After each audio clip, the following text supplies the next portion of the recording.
Hello students, तो इस video में हम लोग बात करेंगे स्फेरिकल मिरर्स की। लास्ट वीडियो में हमने डिस्कस किया था कि प्लेन मिरर्स क्या होते हैं और उनके इमेज फॉर्मेशन के क्या रूल्स होते हैं, प्लस वो जो इमेज बनाते हैं उसकी कैरेक्टरिस्टिक्स क्या होती हैं। अब इस वीडियो में हम लोग बात करने जा रहे हैं कि स्फेरिकल मिरर्स क्या होते हैं, उनकी क्या क्या प्रॉपर्टीज हैं। स्फेरिकल मिरर्स की इंट्रोडक्शन के लिए ये वीडियो है और आने वाले वीडियोज में सब कुछ हम स्फेरिकल मिरर्स के बारे में डिटेल में पढ़ेंगे। तो चलो स्टार्ट करते हैं। स्फेरिकल मिरर क्या है बच्चों? जैसे नाम से पता लग रहा है कि अगर एक बहुत बड़ा स्फीयर है, उस स्फीयर का अगर हम लोग एक छोटा सा पार्ट कट कर लें, जैसे ये एक बहुत बड़ा स्फीयर आप देख रहे हो, अगर हम इसका एक छोटा सा पार्ट कट करके कुछ इस तरीके से निकाल लें, ठीक, देखने में वो कैसा लगेगा उसकी विजुअलाइजेशन के लिए मैं डायग्राम लाया हूं। ऐसा देखो, कुछ इस तरीके से जब हम पार्ट निकालेंगे कट करके तो इस तरीके की शेप आएगी, तो उसको हम कहते हैं स्फेरिकल मिरर, बिकॉज वो एक स्फीयर का पार्ट होता है। अब स्फेरिकल मिरर होता है दो तरह का, कॉनकेव मिरर और कॉन्वेक्स मिरर।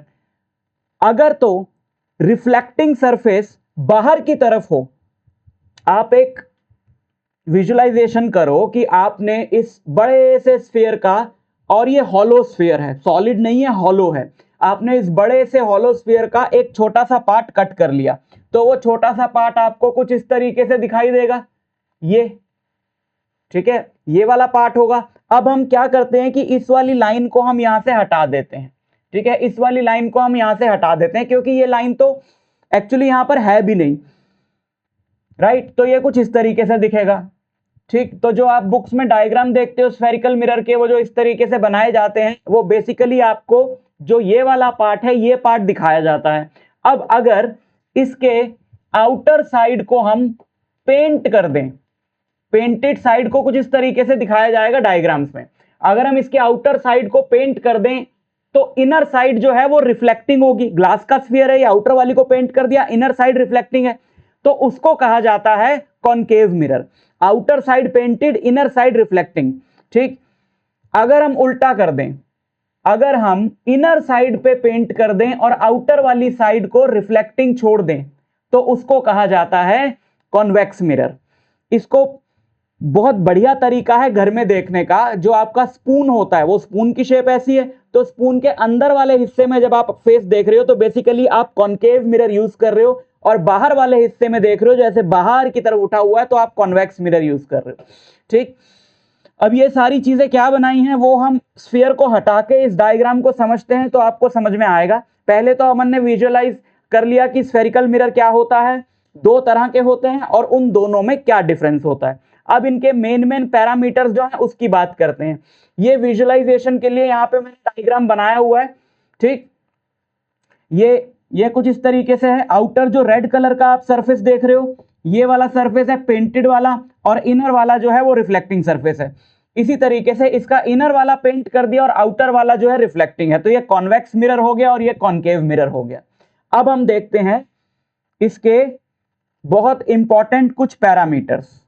बच्चों, एक परपेंडिकुलर लाइन, ये आप लाइन देख रहे हो, एक परपेंडिकुलर लाइन ड्रॉ कर दी हमने मिरर के सेंटर से पास होती हुई, इसको बोला जाता है, इस लाइन को बोला जाता है, यहां पे लिख देता हूं, इस लाइन को बोला जाता है प्रिंसिपल एक्सिस, ठीक है। प्रिंसिपल एक्सिस मतलब मेन एक्सिस, ठीक है, इसको बोला जाता है प्रिंसिपल एक्सिस। ये प्रिंसिपल एक्सिस मिरर को इक्वल पार्ट्स में डिवाइड कर देगा। अपर हाफ और लोअर हाफ दोनों का साइज अपन ने क्या रखना है डायग्राम में, बिल्कुल सेम रखना है, ठीक। ओके, सो अब ये लाइन यानी प्रिंसिपल एक्सिस मिरर को जिस जगह पे इंटरसेक्ट करेगी उसको हमने यहां पे P लिखा हुआ है, उसको क्या बोला जाता है, उसको बोला जाता है पोल। पोल समझ में आ गया, प्रिंसिपल एक्सिस समझ में आ गया, ठीक है। कॉनकेव मिरर का, आगे बढ़ते हैं, आगे के पैरामीटर्स की बात करते हैं। कॉनकेव मिरर का दूसरा नाम है कन्वर्जिंग मिरर। कन्वर्जिंग मिरर क्या होता है? कन्वर्ज करने का मतलब होता है, देखो, कन्वर्ज करने का मतलब क्या होता है कि जितनी भी लाइट रेज इस मिरर पे फॉल करेंगी जो प्रिंसिपल एक्सिस के पैरेलल आएंगी। यहां पे हमने एक लाइट रे दिखाई है जो प्रिंसिपल एक्सिस के पैरेलल है, यहां पे हमने लाइट रे दिखाई है प्रिंसिपल एक्सिस के पैरेलल, यहां पे लाइट रे है प्रिंसिपल एक्सिस के पैरेलल। जितनी भी लाइट रेज आएंगी जो प्रिंसिपल एक्सिस के पैरेलल होंगी वो मिरर से रिफ्लेक्ट होने के बाद सारी एक पॉइंट की तरफ जाना शुरू कर देंगी। इसी को बोलते हैं कन्वर्ज करना। एक पॉइंट की तरफ जा रही है ना, मिरर से रिफ्लेक्ट होने के बाद एक ही पॉइंट पे जाके मीट कर रही है, so this is called convergence.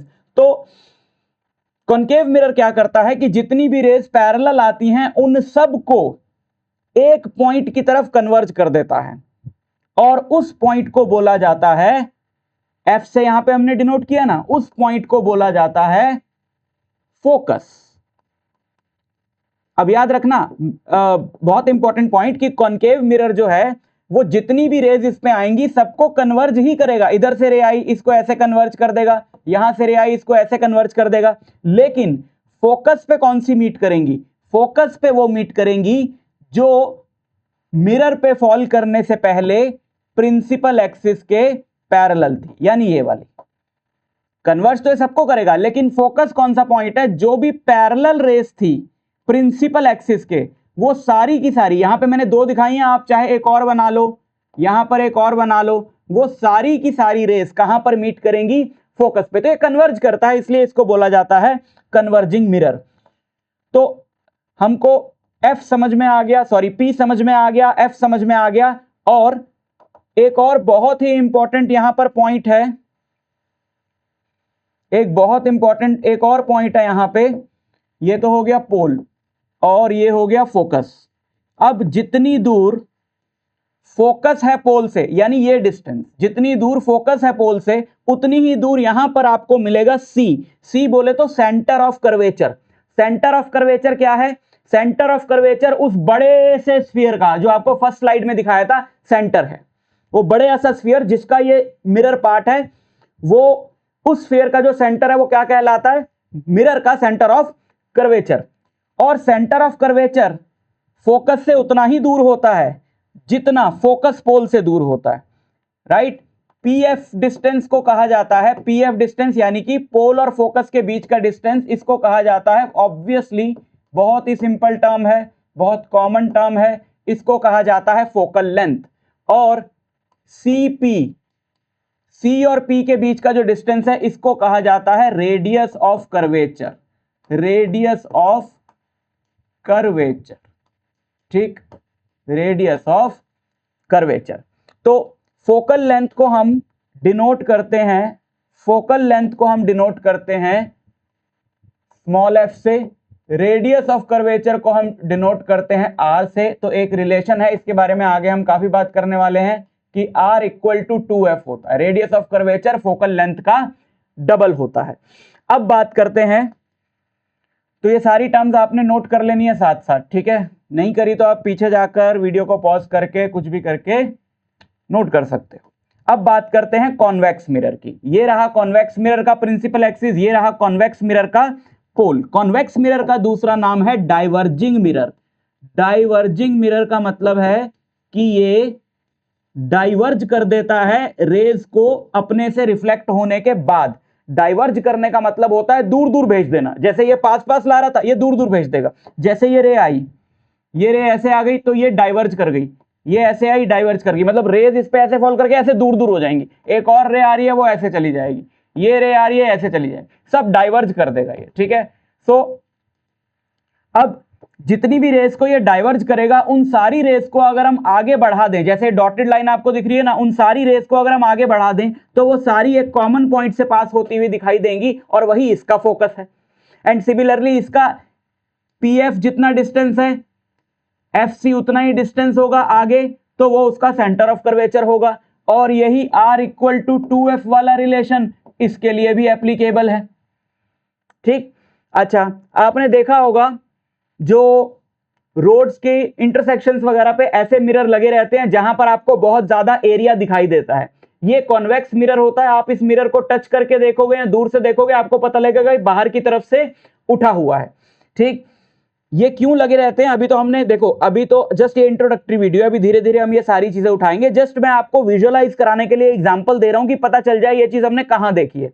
दूसरा, ऐसा बाथरूम वगैरह में, होटल्स वगैरह में मिरर लगा होता है, कईयों के घर में भी होता है, जहां पर कि आप मिरर में देखो तो आपको अपना फेस बड़ा दिखाई देता है। ऐसे मिरर को अगर आप टच करके देखोगे तो ये अंदर की तरफ कर्व्ड मिलेगा, कर्ड नहीं मिलेगा, दही नहीं है ये, अंदर की तरफ कर्व्ड मिलेगा, और ये होता है कॉनकेव मिरर। ठीक, तो ये इंट्रोडक्शन था मिरर्स का। आने वाले इसके बाद वाले वीडियोस में हम देखेंगे, जैसे हमने प्लेन मिरर के लिए देखा था कि स्फेरिकल मिरर्स जो हैं वो इमेज कैसे फॉर्म करते हैं, उनकी इमेज फॉर्मेशन के रूल्स क्या हैं। तो मिलता हूं आपसे उस वीडियो में, तब तक के लिए ऑल द वेरी बेस्ट।